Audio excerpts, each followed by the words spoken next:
Hello, hello, hello, DeSoto. Welcome to The Plug, where your business is our business. I'm your host, Nina Threach, Chairman of the Board for the DeSoto Chamber of Commerce.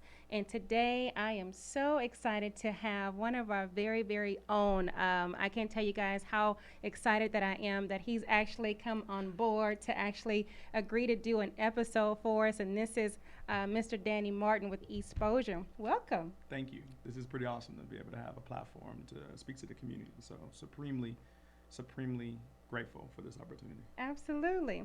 Now, Danny, I have to say now you are pretty busy Yeah. and you have a pretty hefty, just a number of things. I just want to take a minute to just read a little bit about your bio. Okay. So, you're a visionary and a thought leader in the esports industry. As the co founder and CEO of Exposure Inc.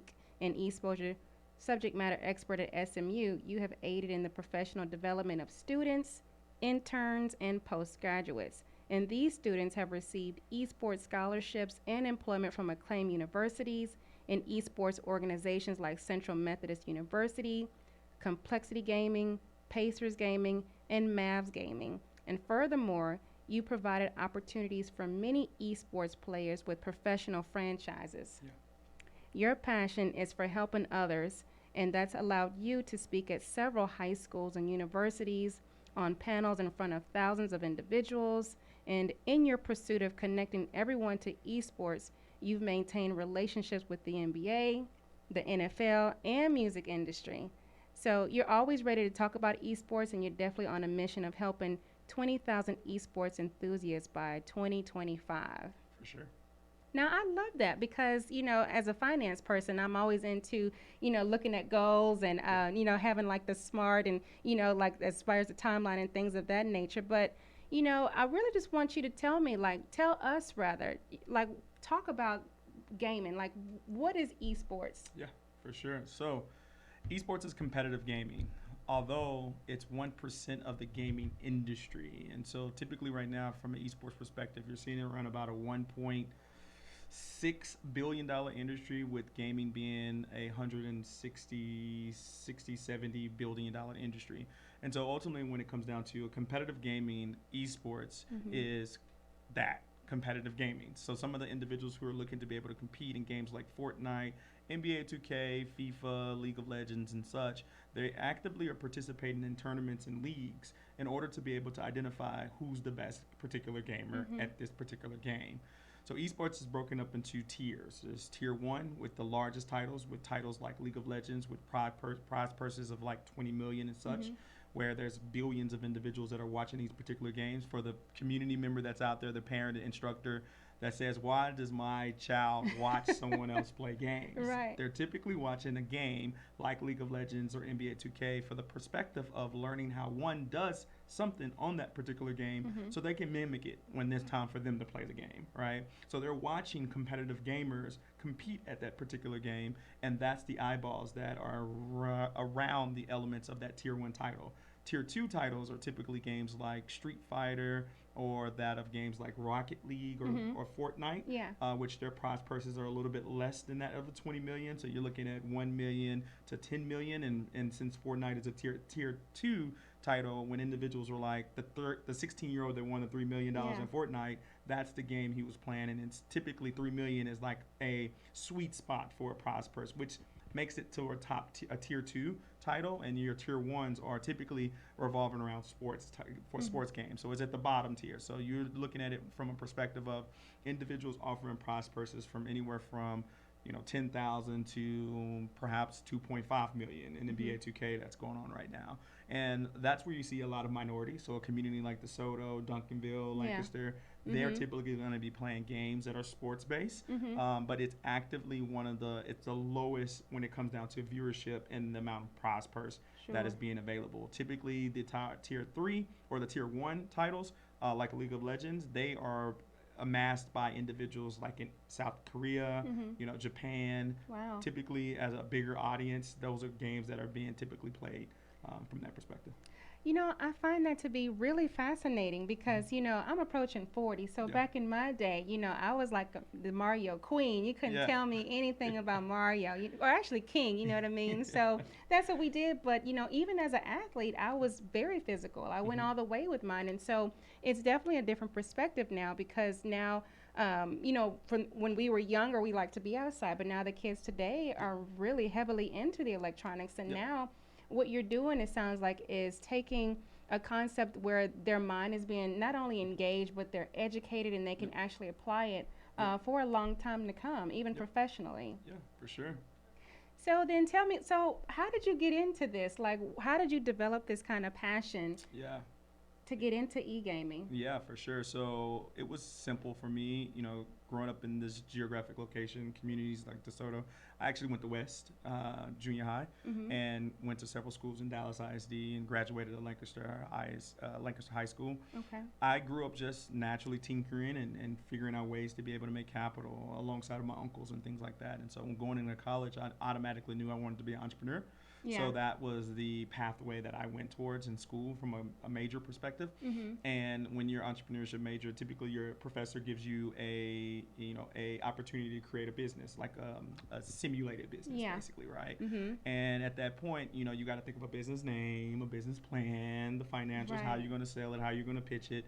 And my professor was like, what's going to be your business? And so I was always like, what is it going to be? I could create one. And it was at that moment where I was at the actual cafe with one of my teammates because I ran track for University of Texas at San Antonio. We got a little something in common with that, but go ahead. Yes, for sure, definitely. I know. And I was at the calf during in between practices, and one of the teammates were like, "Hey, my console needs fixing. Where do I go to fix it?" And he had several options. He can actually take it to Microsoft, where it'll be there for 6 months or so before he gets it back, or he can find someone else to fix it that was qualified. Well, that was my light bulb moment. I was like, if I can fix this console, Yeah. I can make capital. Yeah. I can pay for some books, Yeah. some of my tuition, some of those things that are very critical to any individual that's in college that are looking to be able to get their diploma. It costs, right? There's Right. things that cost about this. And so ultimately that was my viewpoint. I was like, I'm going to, actively figure out how to fix this. And so what I did was I took his console. He let me have it. I told him, I'm gonna promise you, if I break this console, I'll buy you one. So he was just like, okay, cool, all right, And so I took it to a repair technician that was about 45 minutes off of campus, Yeah. and I sat there and watched him fix it. And I did it again. I went on campus, got someone else, knocked on dorm rooms, and like, hey, can I fix your console? Well, first, Really? is your console Yeah. broke? And Yeah. then they say yes. Can I fix it? And I'm like, I don't know you. Well, I'll do this. If I break it, I'll pay. I'll buy you a new one. And I would just take 10s to 20 to 30s to 40 PCs and Xboxes and PlayStation to the individual, to the point to where the individual's like, hey, you're bringing me a lot of business on campus. Right. And I told him, like, is it okay for me to take this equipment and put it in my own dorm room and run my own business? And he was just like, I can't stop you, go ahead and go forward. And so that was my introduction of creating my business. And my teacher, my professor at that time said, I'm going to allow you to leverage your real business inside of our class to be able to do your capstone with. And that was like really, really awesome because I really got a chance to really hone in my numbers. And when someone gives me their console to fix, I'm able to see what game they play, how Right. good they are at that game by way of the data within their games, Okay. as well as who they are, how they look. And I would take that data and start hosting gaming tournaments on campus with. Really? So that was a really big focal point for me. And I recognized quickly, like, if you're trying to host a tournament, you just can't do it by yourself. You Yeah. need a staff. You need someone to manage it. You need Mhm. someone to manage the brackets. Yeah. You need someone to help you market. You need someone to help you do the production, and which we are seeing right now. And you need competitors. You need gamers to enter Yeah. into your tournament. And so that's when I recognized that this is a business opportunity to help impact individuals with Yeah. skill sets that can help them go to any company, industry, because the core components of anything in regards to gaming is management, marketing, technology, competition, and production. Oh, I love that. So basically, it started out with just fixing consoles, Mhm. and you've essentially just really transformed that into a full-fledged business. And Yes. so I'm definitely going to dig in more into the entrepreneurship part, but I want to back up a little bit when you said about, having staff and you need them as far as a team to put together tournaments or even production. what has your experience been like as far as the employees, like how do they step forward to help support you in your vision? Because clearly you're one of the very few Hmm. in this lane that have really, kind of carved out this lane and really kind of traveled it. So, Yeah, that's a really awesome question because it's like, yeah, in the industry like this, it wasn't like you can just go to Indeed or Monster and find right, someone that's qualified to help you. So you were forced to teach, yeah, right? You were forced to literally sit down with individuals and guide them through, hmm, the practices of helping you fulfill what you need to get done. That's an event. right, And once I recognized how difficult that is, that's when I started to understand that there's a hole in this industry and there's a lack of knowledge of one and lack of experiential opportunities for one to develop their skill sets. hmm, So, what better person to do it than myself? Because ultimately, if someone wants to come into this industry and run a business, they're going to need to find talent. So, right, ultimately, I can leverage my skill sets to actually build a pipeline for them. And that's why I created the technological platform that we have.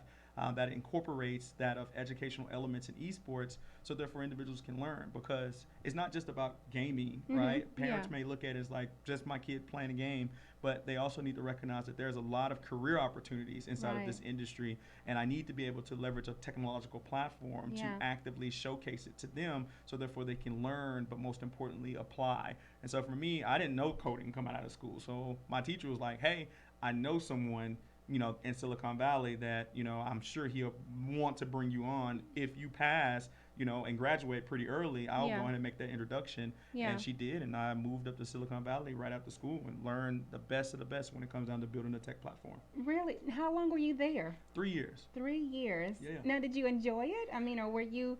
Man. Yeah.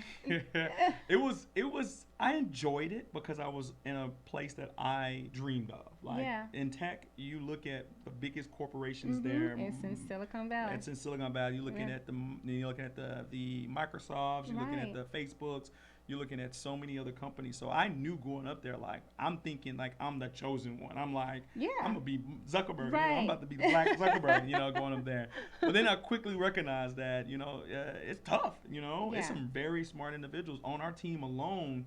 We went from like it was maybe 11 individuals, and then ultimately before the acquisition happened, it was we got up to about 40. Yeah. And my teammates were coming from Carnegie Mellon, Harvard. Mhm. They probably left from Intuit or Adobe. Yeah. So I'm like sitting there looking at it, I was like, I'm from UTSA. Like nobody knows this school. Like Right. so it was kind of intimidating. Yeah.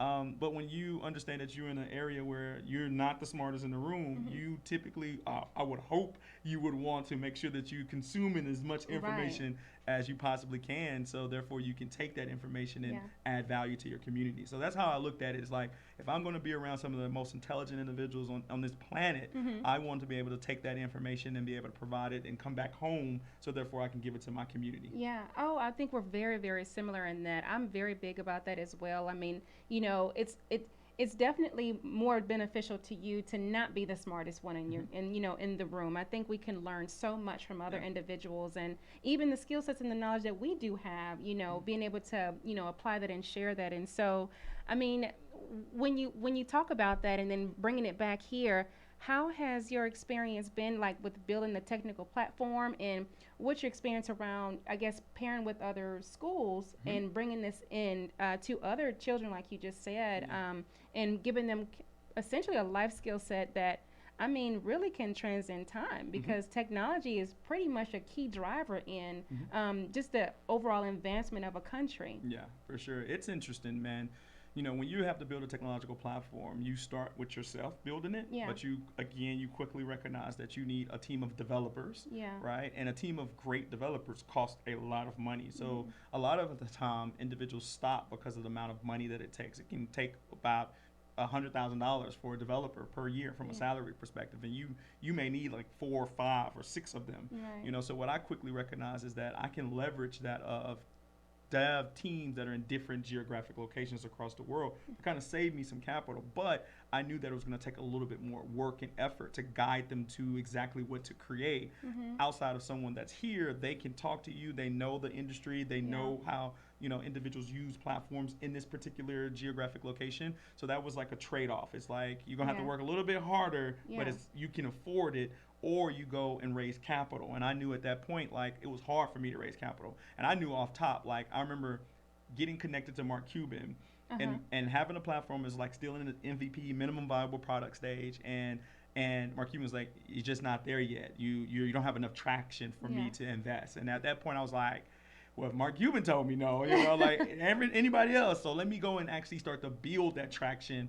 And that forced me to really build a dope product, because at this point, you got to be resourceful. You got to create a dope product, and people have to like it enough to be able to learn from it, which ultimately brought me back to, living in the southern sector of Dallas, like being in DeSoto, being in Lancaster. Resources, it's not a lot of resources clearly from like north affluent areas to here, but we are resourceful, right? So ultimately, understanding that I am resourceful, I can figure out a way to make a way was one of the most critical things, because ultimately, when you don't get it, you ultimately have to figure out how to build it yourself. And then once you're able to get it, you're like, well, I didn't already build it myself, This is just jet fuel now for me to take this, what I've built, and actually now go provide it to the world. But you have to start with building it yourself. And ultimately, when you build it yourself, you know every component of it. So therefore, you're like, if you do want to bring in someone, you can tell them how to do it. And ultimately, they're going to be better than you. But you gave them a pipeline to be able to start,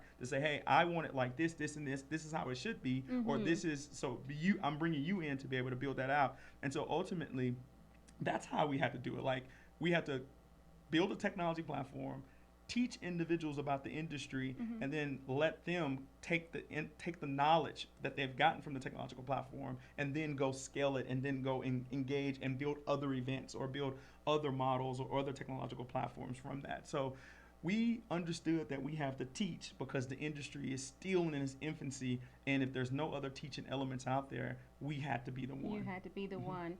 I think that was beautifully said, because, it actually segues into my next question. And when you're talking, you've alluded to so many points about entrepreneurship, really, in general. And I always call it the ugly beautiful, the ugly beautiful of entrepreneurship. And so, how has your experience been? Because I remember when I was part of Leadership Southwest, which is a really heavily leadership development program that's down here for 9 months, where you can learn about, the different communities south here of the Trinity. And you actually hosted one of our Leadership Southwest luncheons. This is also the time where we, had all the mayors. Before Mayor Curtis C. McCowan had passed, and I'll never forget. I actually still have that picture. I could have actually put it up, but you actually had them up there, and they were learning how to use their, the controllers to drive. And I thought it was so fun to actually see. But and that was in a building that was here. But now you've actually had the nerve to leave DeSoto and now, move to a building in Duncanville. So tell me a little bit about, just kind of your experience about, again, with entrepreneurship, but how you've been able to successfully move. I think grow. Yes, and grow, right? I think, the DeSoto building was so critical for us, because it's hard to come across a space, especially in that big of a space from a square footage perspective. But ultimately, we needed to find a space, because if you create a technological platform, you think that if you build it, they will come, right? No, that's not the case, right? I quickly recognize that. You can build it from a technological perspective, but you need some place to showcase it, right? When you buy a Tesla, you may go into a mall kiosk and look at the Tesla, and then you buy it online, right? You know what I'm saying? So we had to do that same thing. I knew I needed to bring a building to be able to let people come and see it, touch it, and feel it, and then they can use the technological platform, right?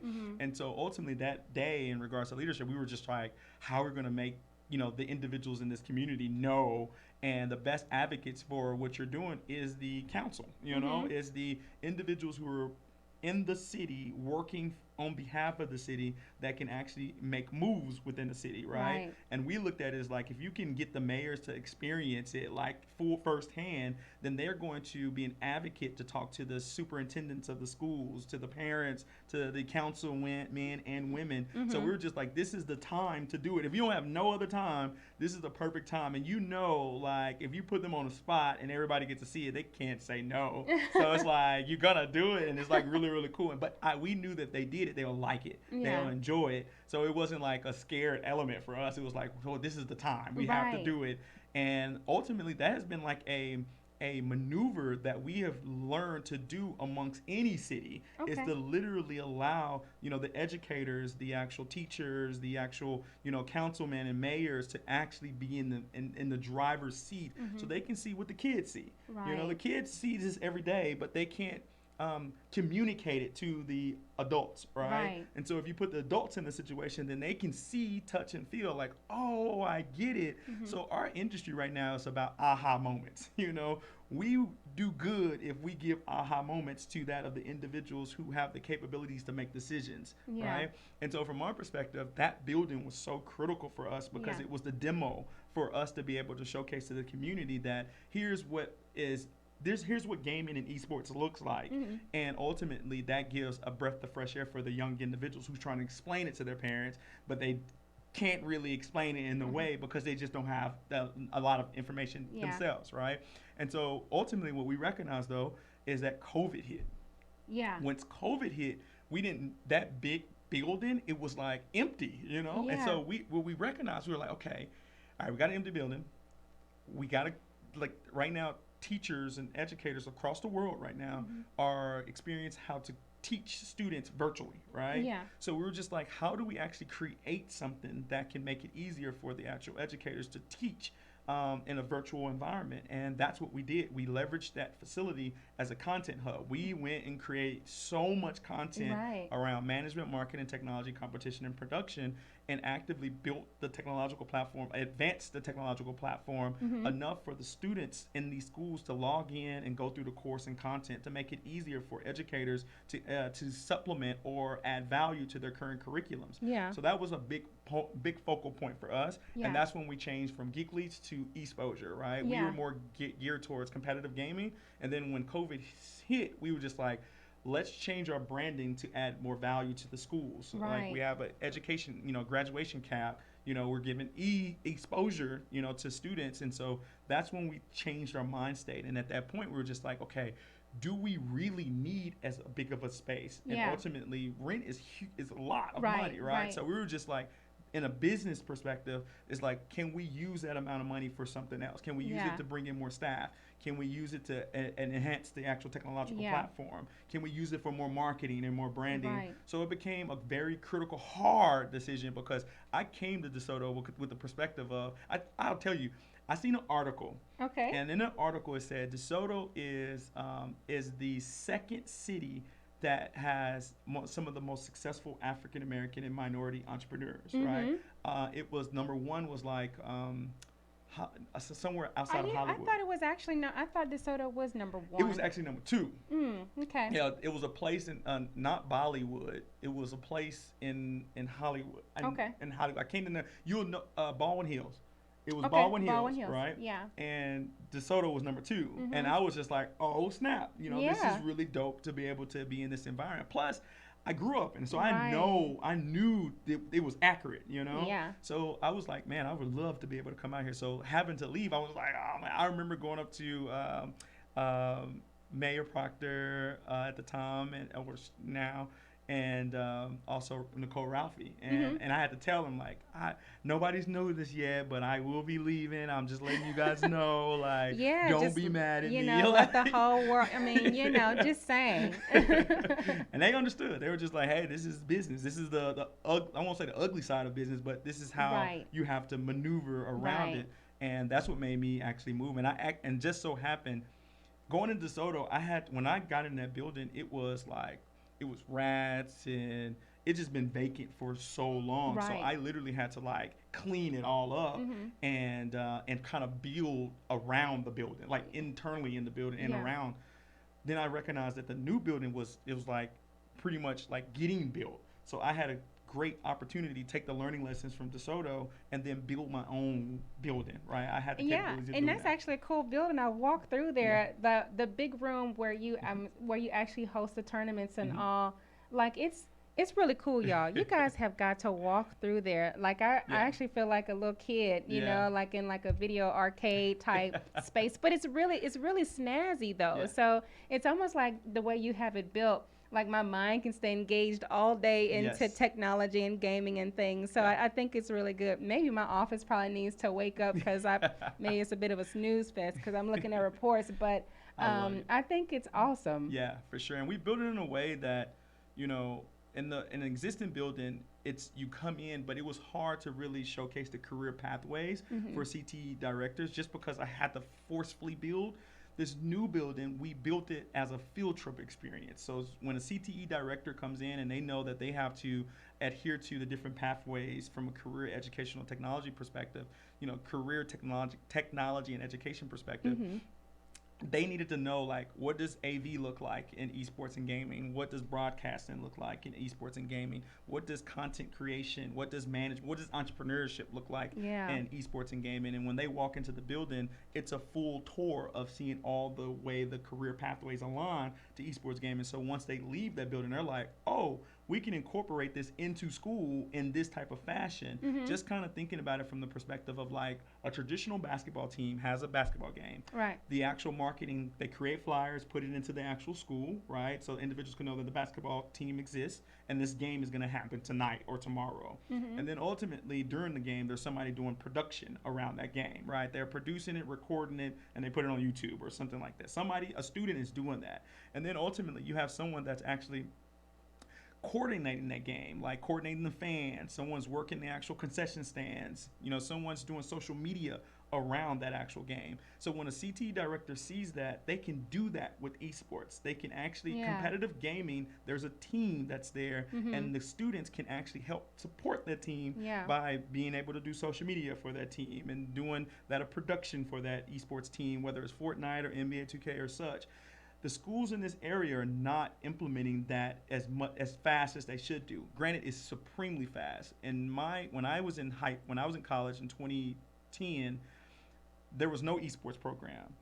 It has My school just implemented an esports program the last 2 years, Hmm. and in the last 2 years, there's been 400 schools that adopt esports programs in universities. Right. Yeah. So the last 2 years, which is the COVID years, Right. right now every school is looking to Now it's adopt. yeah. Right. So that's 10 something years that I had to kind of like scream Yeah. out, Uh-huh. and that's the ugly truth of business. You don't know. You think you can come up with an idea. You think Oh, you're gonna get everybody there. absolutely.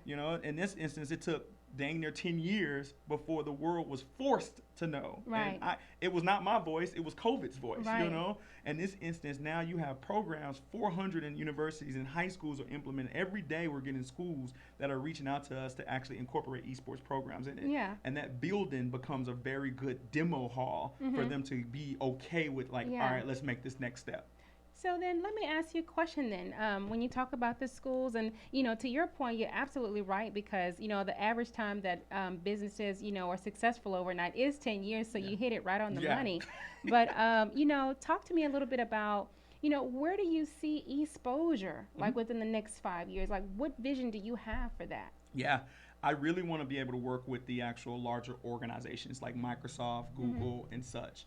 So ultimately, currently, right now, they have initiatives to support schools and students. And so working with them where, like, for an example, Microsoft has 1,300 nonprofits that are actively figuring out new ways to engage with younger individuals and also fundraise. And esports can be a great fundraising tool for the community. And so working with Microsoft allows us to take our technological platform and then expand it to those 1,300 nonprofits across the globe, right? So for us, we really want to work with large corporations to Yeah. actively bring esports and gaming into their catalog, into their portfolios, so therefore they can actually engage with more communities. And as we do that, we can tell a son or a daughter or a student that here's an actual great way for you to gain a Microsoft certification or Adobe certification by going through our programs, which ultimately not only would they, if they say we don't want to work in esports and gaming, at least they have a certification that they can go and work for Microsoft or Google or any other company that has initiatives that are aligned with the certifications that the students have actually achieved by going through our programs. So we see ourselves as creating the first esports and gaming school. Yeah. I love it. I absolutely love it. I think I could hear you talk for a very long time just about your business, about Yeah. your vision, because it is unique and it's Yes. not cookie cutter, and No. it's something where you're actually turning something that is mentally focused and mentally driven into something that is really tangible. Yeah. And it's also you also using it to really work with our children to Yes. make them better, to give them incredible work ethic skills, Yes. and essentially just kind of transforming the community. Yeah, for sure. I think one of the things that a lot of people have, as they ask me, they'll know is like we've had over 9 gamers turn pro out of our organization, and pro Really? is working, being employed by a pro esports competitive gaming team. Really? The last actual individuals that have come through our company that have gone through pro is Dave Fry, who competes for the NBA 2K League, which is an NBA owned league, and he has literally won the championship back to back over the last 2 years at a $2.5 million prize purse. Wow. What's This his name? Dave Fry, yeah, Dave. Dave, right. shout out to you, Dave. That is awesome. So from his perspective, he's coming from Waxahachie, and then another one, Really? right? And the last number one draft pick has came out of that of DeSoto.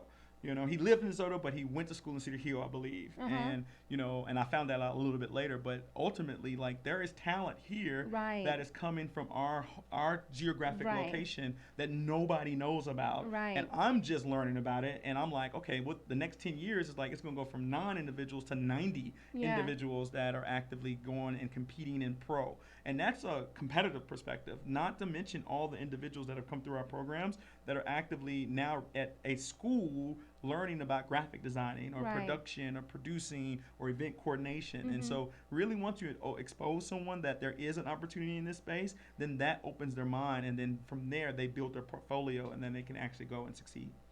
So, what I hear overall, or how I view you is a really critical, just vessel Mhm. here, right here within our community, and I absolutely love it. I'm gonna switch it. Actually, no, I'm gonna back up Okay. because right now I feel like we're on a moment. Okay. If if this was a time for you to talk to parents or students while they're listening, Mhm. what would you say about exposure, about whatever your heart leads? Yeah, for sure. I think the number one priority right now is that education is turning. It's changing, and it's changing rapidly right now. COVID had a really big effect on that. Absolutely. And right now, educators have to figure out new ways to engage with the younger individuals. And you know, immersive learning. Like we come from a perspective where, you know, if I see someone in a Ferrari, I am going to say, not so much, oh, that's a Ferrari.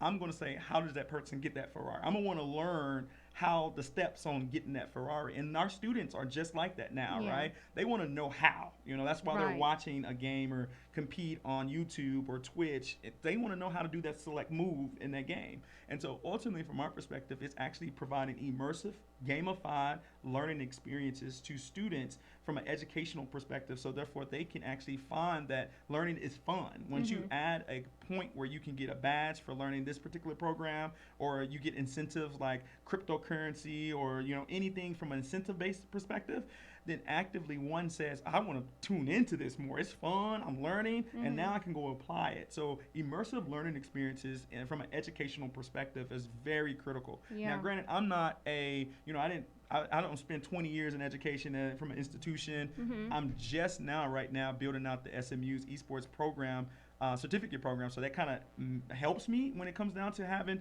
insights from an educational perspective. But I'm in the core community. You know, I'm seeing what the students are seeing in a way that they are okay with me seeing, because it's fun and gaming, and they trust me, or I just come off authentic to them because Right. they know I know the industry. Sure. And ultimately, when it comes down to an educator needs to understand that this is the mindset of the students. And so therefore, if they make the actual education fun and gamified the way they're playing the games, then you can actually touch that student in a different way, which is very, very critical. Yeah. So ultimately, I feel as if like that's a component. And then the next component is from a student's perspective, building out your portfolio.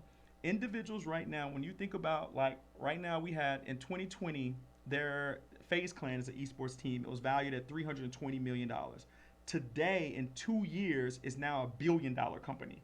At this instance right now, that means this company is now worth $1 billion, which ultimately means they're growing, which means they need to employ, Yeah. right? And if you look at the actual valuation, the most amount of the valuation comes from content creating, not competitively gaming, Right. but content creating and acquisitions, buying other companies that have user base to where you can actually add value to your sponsors and partners and such like this. This podcast gives an opportunity to create content, and you can incorporate sponsors and partners and ads and things like that, right, to drive in revenue, right? And so from this perspective, a young individual can start building their portfolio by Absolutely. way of content right now. Right now. You can be 6 years old, 8 years old, 30 Absolutely. years old, 40 years old. You can build your catalog. So therefore, when it comes down to showcase what you do, it's easier for someone to say, wow, I know you're passionate about it. I know you're good because you've built all of this content over these years, and actively now I can see your value. So now I can pay you your value, because ultimately if I pay you your value, it should return dividends for me later as an organization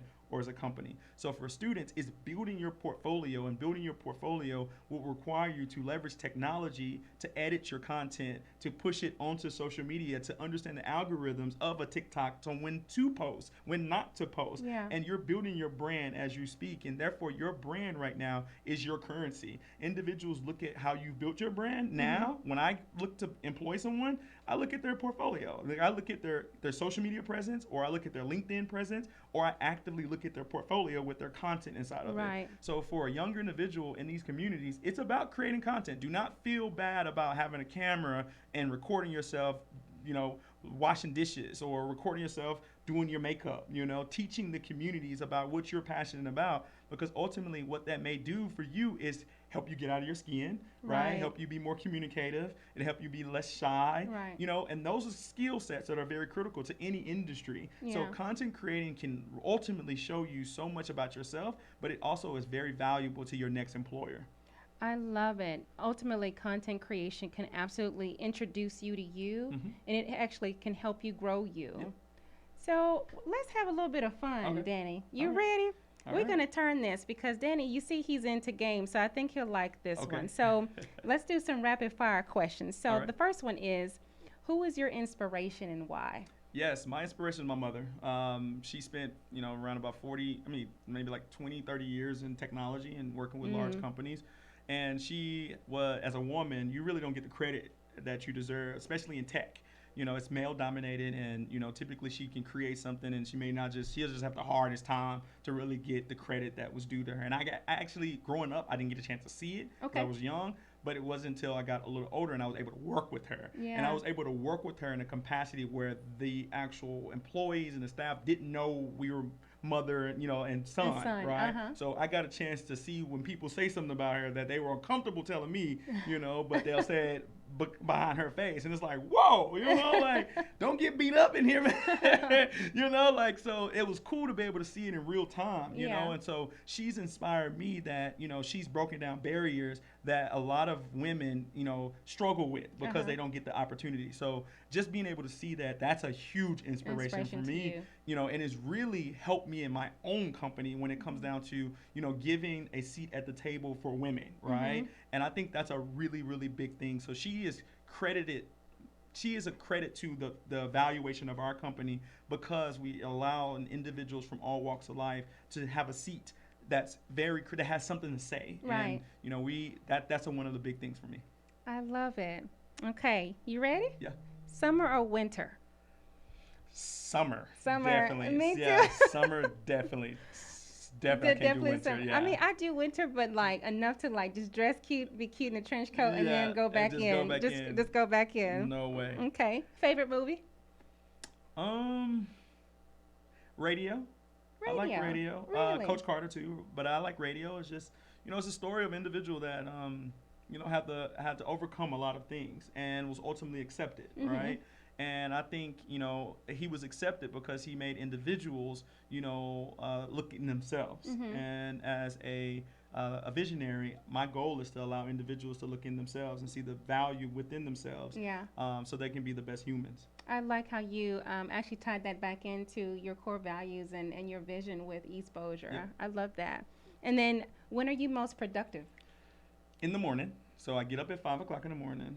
I do at least like 2 to 3 miles in the morning. And then I get straight to meetings. I get straight to, that's the best productivity. Like for me, it's like if I can carry it on in till 9 o'clock p.m. or such, I'm good. But the morning is like the moment for me. The Yeah. moment is, yeah. Yeah. I'm definitely a morning person too. I'm like, if you're blessed enough to wake up this morning, you're Oh yeah. blessed enough, and like, let's get up and like, let's be Let's be productive. So, productive. Yeah. I love it. I love it. So then, actually, there's a fun fact I'm dying to share. Okay. So, obviously with the plug, and we started it here, this Yep. initiative. You guys, you were Yep. very, very instrumental Yep. in building the platform here, right here, guys, Yes. right here at the plug, where your business is our business. So we can't tell you how much that we thank you Yes. just for working with us, For sure. working with me. I always say, Tyler Perry, if you're listening, if you hire me for a small production role, because this is a thing. Like Yeah, all it's a of this thing. has been really just accredited to you. So we appreciate you Very and, much so. just your heart for service and, continuing to give back to the Yeah. community. So, where can they find you, Danny? Like, tell everybody. Yeah, man. Before I even state that, it's easier for us to add value to the community when the community wants to have value added, right? Yeah. When it's easier for them to be able to say, I want to do this. I know it's good for us to be able to do, and that makes it that much more enjoyable. So, like I tell individuals, like I did a speaking engagement yesterday to like 120 young ladies that were like in the 8th to 11th grade, and I told them like, you can follow me on LinkedIn, but most importantly, follow my activity on LinkedIn. When you look on me on LinkedIn, look at activity and see how I engage with LinkedIn and the individuals that I talk to and engage with, and like their comments or comment or such or whatever it may be. But those are the individuals that actively can show you new and unique things within this particular industry from gaming and esports, because that's I live, eat, sleep, esports and gaming. Yes. So I talk to everybody from all across the globe around esports, education, competition, and leagues. And so if you do want to follow me, it's definitely LinkedIn. LinkedIn is like the best platform right now to make connections and network and get opportunities from an employment perspective. And so really just adding me on LinkedIn, but most importantly, going through my activity and seeing everyone else that I interact with and going and adding them. Most importantly, add them, because you will be able to get a lot more information than just myself.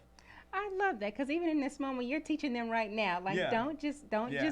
click connect. Don't- yeah. Follow your activity, and Yep. you're actually, I never really thought of it that Yep. way. I typically use it the traditional way when you have connections or who would make sense maybe in your Mhm. business circle. How can you add value to that person? But I guess I don't really take the time, to kind of look and see what kind of activity, in a sense, that they're Yep. doing, unless I'm kind of prospecting in some ways. Mhm. But what you said makes so much sense, and I love that. Yeah. I love it. Okay. So, I just want to say, thank you again Yeah. for coming on to the plug. I can't say this enough and can't thank you enough for just taking the time to talk with us. And we definitely want to have you back for Okay. sure, For sure. especially as you continue to grow and just also sharing in your journey, because we want to support that and Okay. we want to be there with you. Okay. I love it. Absolutely. So, without further ado, I have some announcements here.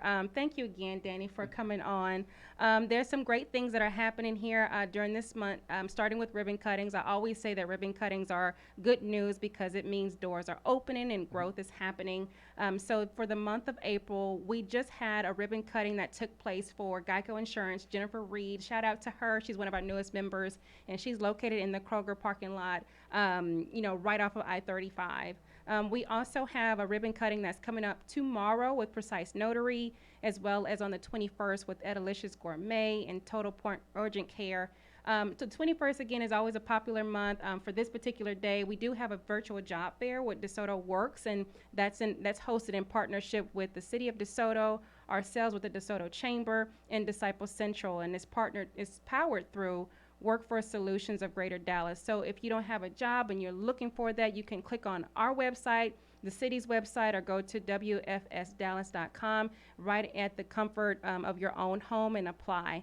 And then on the 26th, as always, we do have our Power Her Mixer. Ladies, keep this in mind. Now, Danny, we're going to have we're going to have one for men coming up. I just Okay. want you to know one of our board members is working on this. Okay. So I don't want you to feel like, well, what about the men? Well, no, we will have that. But ladies, on the 26th, we'll have our Power Her Networking Mixer.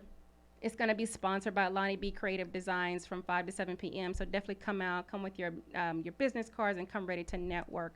So with that, without further ado, again, thank you so much, Danny. Yes, ma'am. for coming on to the plug. And guys, please like, share, and subscribe. Subscribe to our channel. You will see our official logo on our YouTube channel. So until next time, you guys have a great one.